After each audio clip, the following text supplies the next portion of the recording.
Por aquellos días, Jesús se retiró al monte a orar y pasó la noche en oración con Dios. Cuando se hizo de día, llamó a sus discípulos, eligió a 12 de entre ellos y les dio el nombre de apóstoles. Eran Simón, a quien llamó Pedro, a su hermano Andrés, Santiago y Juan, Felipe y Bartolomé, Mateo y Tomás, Santiago el hijo de Alfeo, y Simón llamado el fanático, Judas el hijo de Santiago, y Judas Iscariot, que fue el traidor. Al bajar del monte con sus discípulos y sus apóstoles, se detuvo en un llano.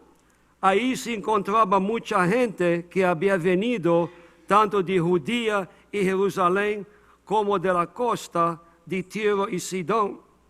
Habían venido a oírlo y a que los curará de sus enfermedades. Y los que eran atormentados por espíritus inmundos quedaban curados. Toda la gente procuraba tocarlo, porque salía de él una fuerza que sanaba a todos. Palabra del Señor. Gloria a ti, Señor Jesús.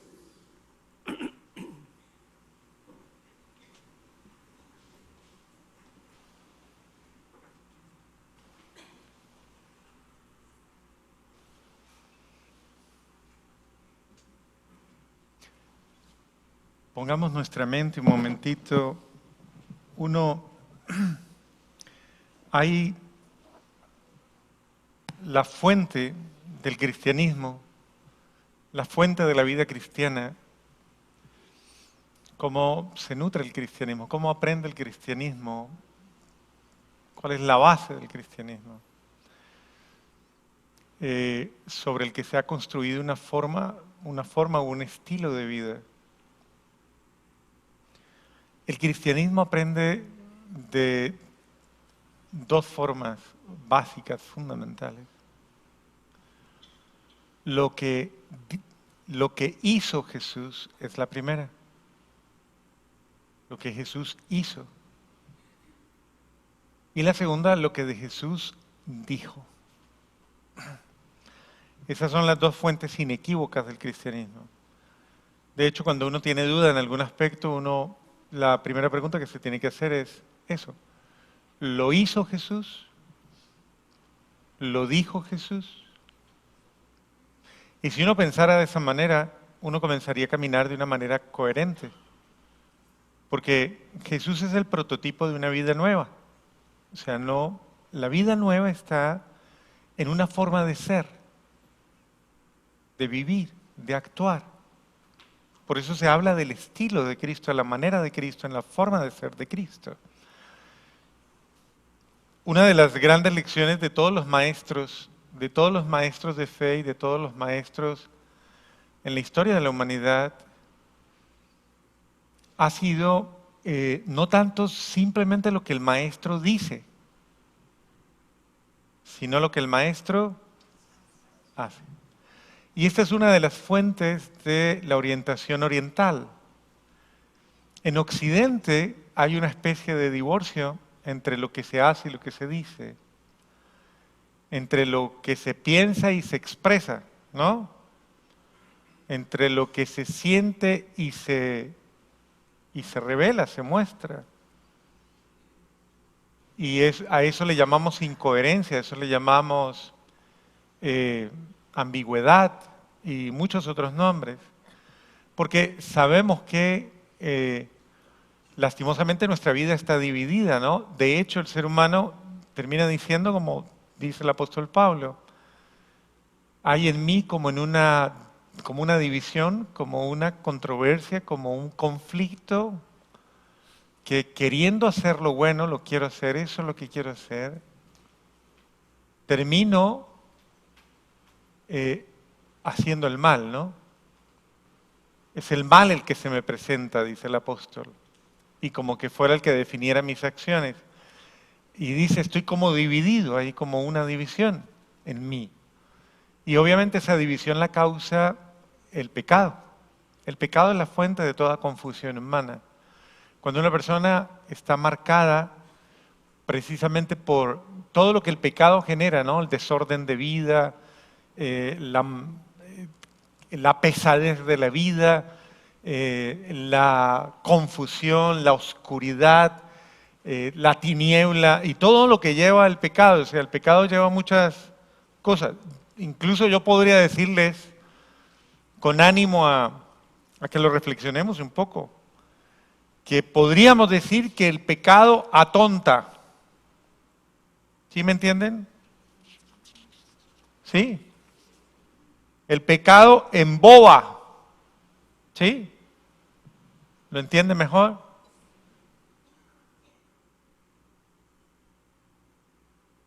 El pecado no solamente emboba, atonta, sino que anula,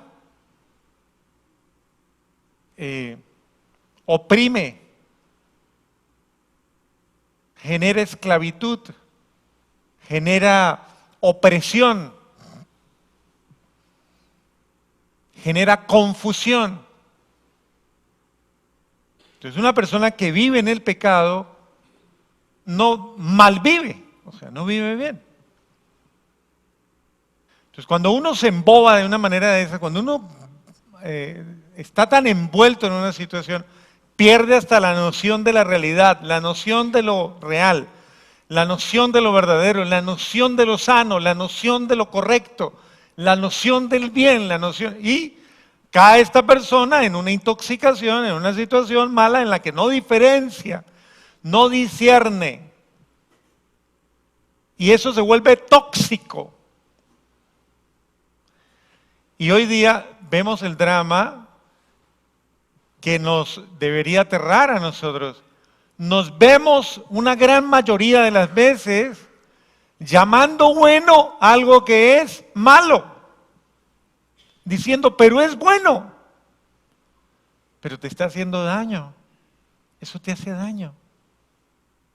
¿Cómo llamas bueno algo que va en contra de tu felicidad, va en contra de la felicidad del otro, va en contra de tu relación contigo mismo, de tu relación con Dios, de tu relación con Dios? ¿Cómo puedes llamar bien, correcto a algo que no lo es? ¿Qué quiere decir eso? O estamos muy enfermos, o estamos muy confundidos, o estamos muy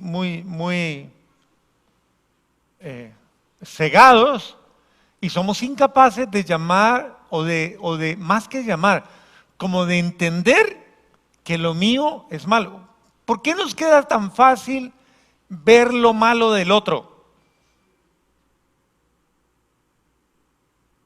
Que es una tendencia, ¿no? La tendencia a ver lo malo que hace el otro, o que me parece que es malo en el otro. Y creer que lo que yo hago está justificado, como que es válido. ¿Y no será que es usted quien está equivocado? En el contexto familiar o en el contexto de relaciones de trabajo, de relaciones interpersonales, yo a poca gente escucho que dice, reconozco mi culpa, reconozco que hubo un problema en la empresa, pero yo tuve la culpa también, yo tengo responsabilidad. Reconozco que hay un problema en mi casa y yo no he contribuido al bien, yo tengo culpa, yo tengo responsabilidad. Yo acepto y reconozco que me he extralimitado en mis actitudes, me he extralimitado en mi forma de proceder, que he actuado de una forma inconsciente, que no he sido humilde, que no he actuado de una forma incluso comprensiva. Yo lo acepto, acepto que yo no he sido comprensivo con la situación, que me he acelerado, que me he dejado llevar por la impaciencia, que me he dejado llevar por mis ímpetus, que he actuado de una manera negativa, que he actuado con rabia, con ira, con soberbia, hasta con envidia, con revanchismo, con lo que sea que me ha movido. ¿Por qué no reconozco?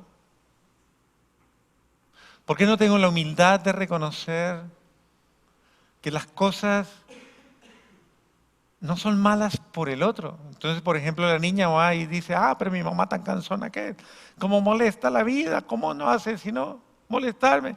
Pero la mamá tiene razón, si usted le deja todo el cuarto desordenado, nunca le ayuda con la loza, nunca le lava, nunca ayuda a nada, se mantiene pegada al celular, solamente habla con los amigos, ¿no? Menos mal que no se ha confesado conmigo porque van a decir, el padre le está sacando los pecados. Y pasan estas cosas. Y uno dice, pero ¿y por qué vive bravo o brava conmigo? Bueno, ¿y por qué no miras tus acciones?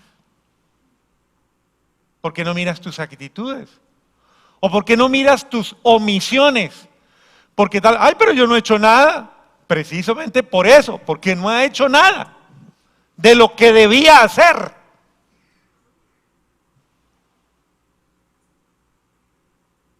Entonces hay mucha gente que dice, yo no he hecho nada. Sí, claro, no han hecho nada. Pero es que no han hecho nada bueno. O sea, nada que cuente. ¿Usted se confiesa de los pecados de omisión? Detrás de todo pecado de acción hay un grave pecado de omisión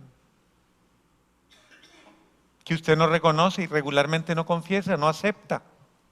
Yo omití hacer esto, yo omití tener esta prudencia, yo omití tener esta delicadeza, yo omití proceder de la forma digna como debo proceder, dejarme guiar por un sentimiento cristiano, dejarme guiar por un sentimiento de comprensión. Yo omití pensar las cosas con una mentalidad en la cual yo pienso que algún día me van a juzgar, a mí mismo. Omití comportarme como quisiera que se portaran conmigo. Lo omití. Dios mío. Entonces, si usted está omitiendo hacer las cosas como debe hacerlas, ¿quién es el único responsable de muchas de las situaciones que usted siente que no le satisfacen? Pues solamente usted.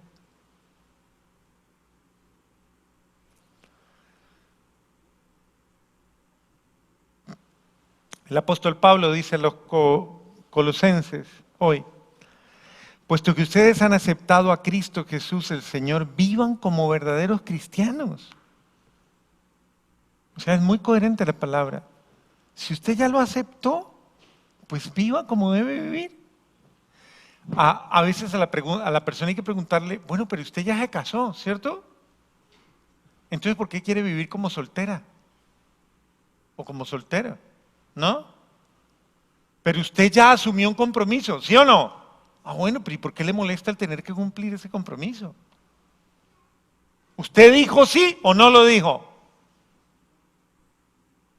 ¿Usted dijo sí quiero ser cristiano y ser como Cristo? ¿Lo dijo algún día? ¿Lo ha dicho usted o no lo ha dicho todavía? Entonces, ¿por qué se pone bravo y por qué le molesta tener las actitudes de Cristo? Actuar como Cristo, proceder como Cristo. Si usted ha dicho que quiere ser cristiano, entonces no sea mentiroso. Voltéese al de al lado y le diga, pregúntele, ¿usted es mentiroso? Pregúntele, voltéele, pregúntale.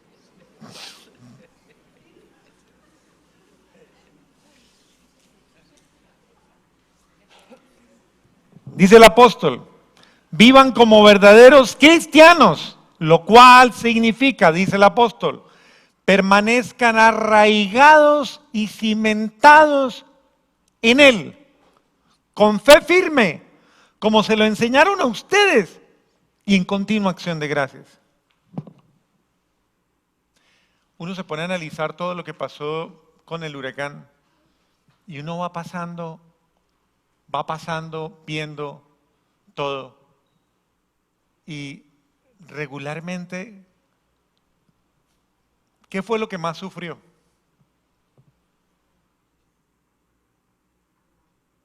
¿Qué fue lo que más sufrió en el entorno?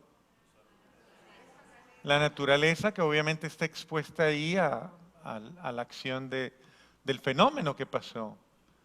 Y de la naturaleza que sufrió, ¿quiénes fueron o qué fue lo que más sufrió? ¿Quiénes? Los árboles, las palmas.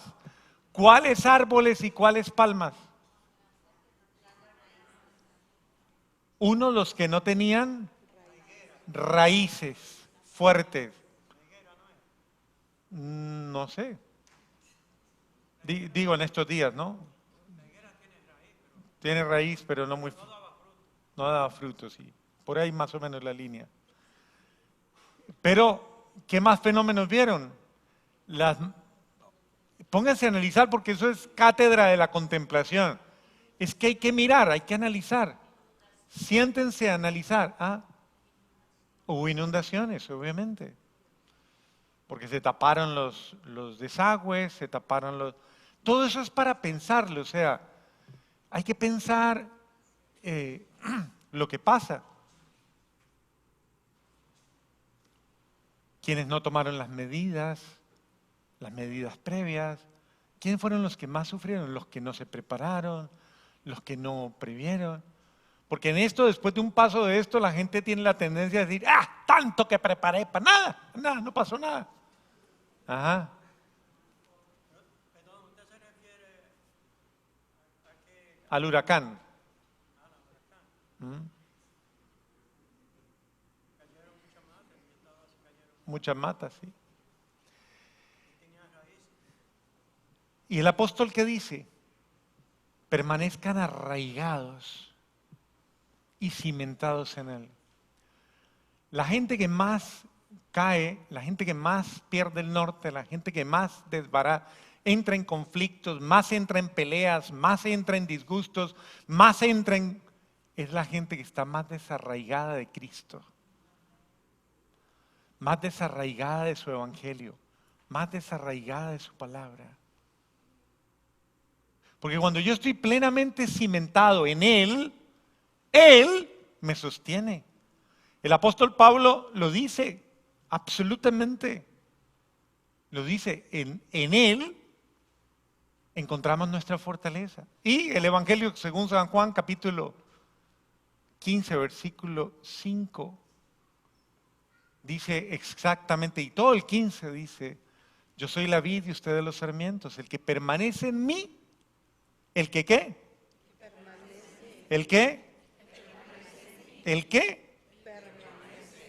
En mí y yo en él, ese da mucho fruto. Pero es que tengo que permanecer arraigado en él, o sea, firme en él. El que no está arraigado en el Señor, cimentado en el Señor, es como, dice el apóstol Santiago, como una vela, un barco, una veleta guiada a cualquier viento, a la deriva. Yo tengo que estar, a veces a la gente, yo tengo que preguntarle, discúlpeme, ¿dónde está su fe? ¿Dónde está la fe que usted dice que tiene? ¿Usted no dice que tiene fe? ¡Ay, sí, padre! Bueno, ¿dónde está la fe que dice que tiene? No, pues que ahorita pues, estoy en crisis, padre. Pues es que todos tenemos que... Sí, pero Dios mío, ¿para qué eso? Pues precisamente para qué la fe.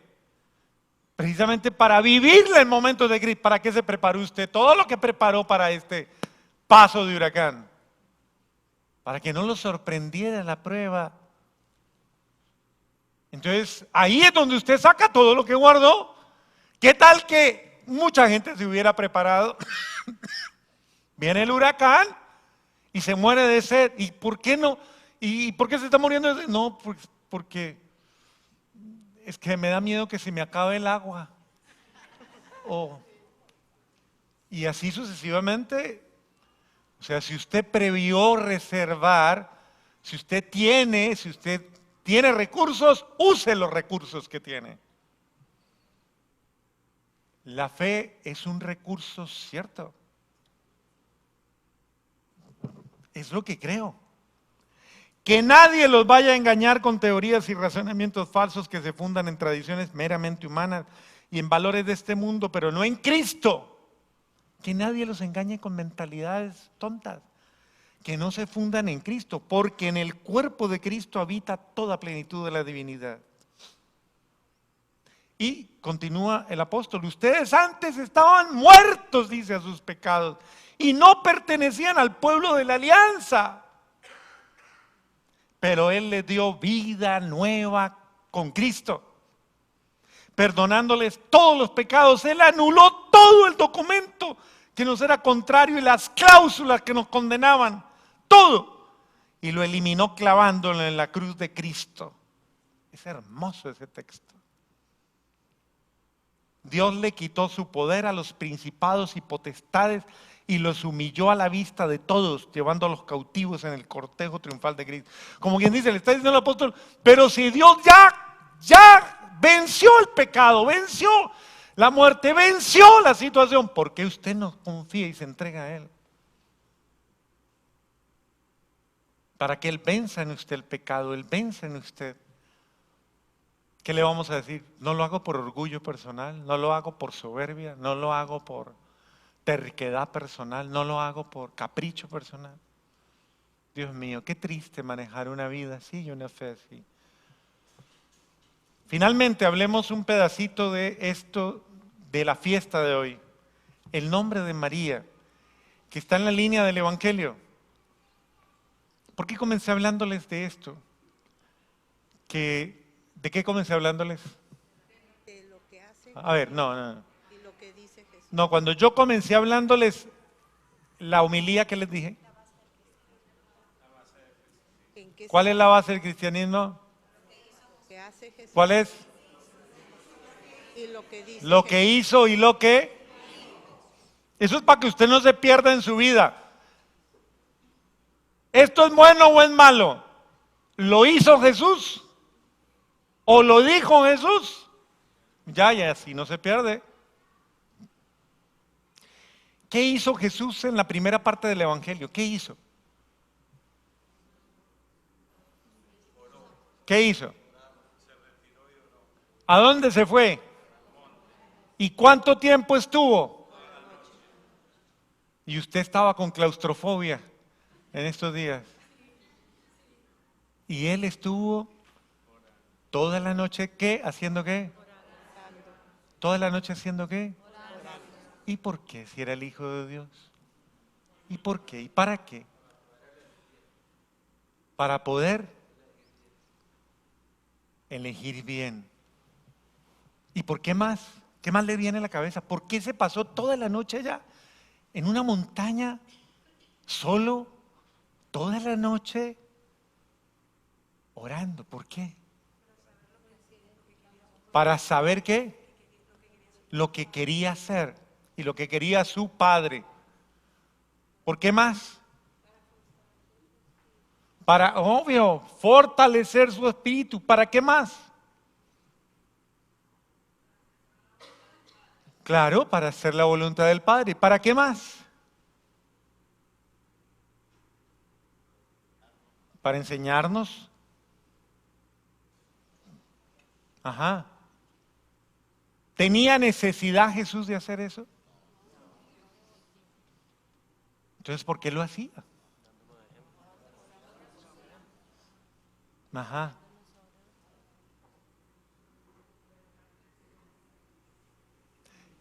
Correcto.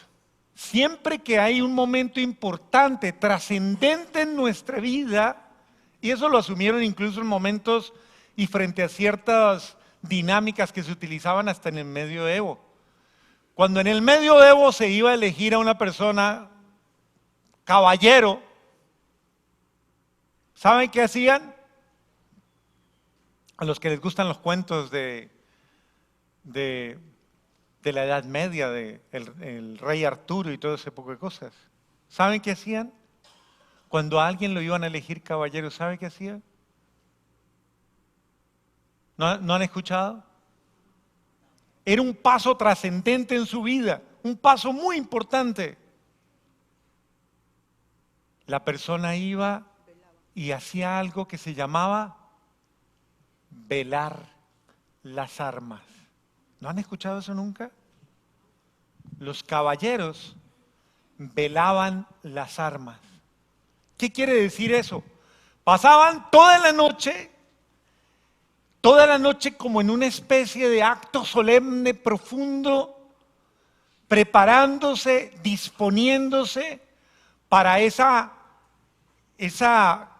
investidura nueva de vida. Porque es tan grande el paso que voy a dar que se merece que yo me prepare. La pregunta es, ¿cómo se prepara usted para los momentos importantes de su vida? ¿Usted oró para casarse? ¿Cuánto tiempo? ¿Cuánto tiempo oró para casarse? ¿Cuánto tiempo? ¿Usted oró para elegir marido? No sé. ¿Cuánto tiempo? ¿Oró para elegir mujer? ¿Oró? Después no se quejen.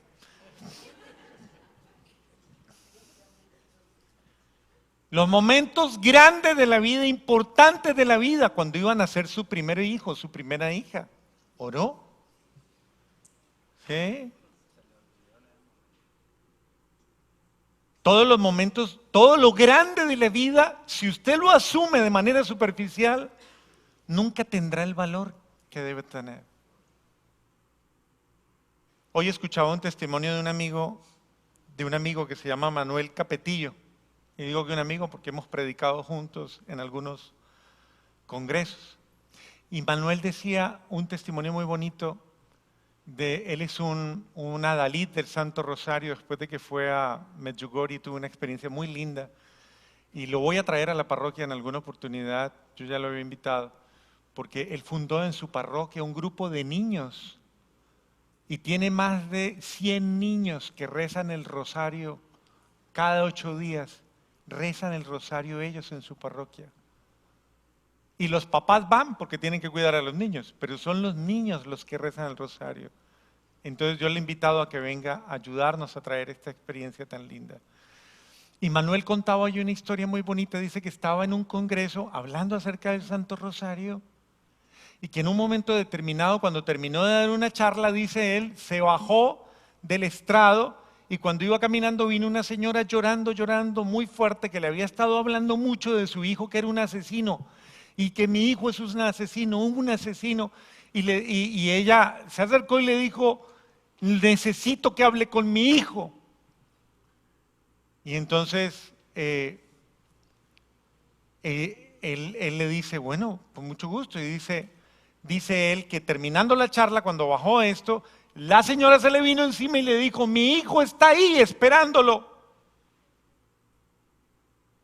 ¿Su hijo el asesino? Le dijo, sí. ¿Y dónde me espera? Allá a la vuelta en el callejón. Entonces, le dijo él a ella, pero usted me acompaña, ¿no? Claro. Y dice él que se fue y estuvo ahí donde estaba el Señor vino y dice, no me miraba, se acercó con la cabeza agachada, se acercó en una actitud muy fuerte y sin levantar la cara me dijo, ¿es verdad que el rosario es un arma? Entonces él dijo, sí, claro, es un arma. ¿Y tiene poder? Y él dijo, claro que tiene poder.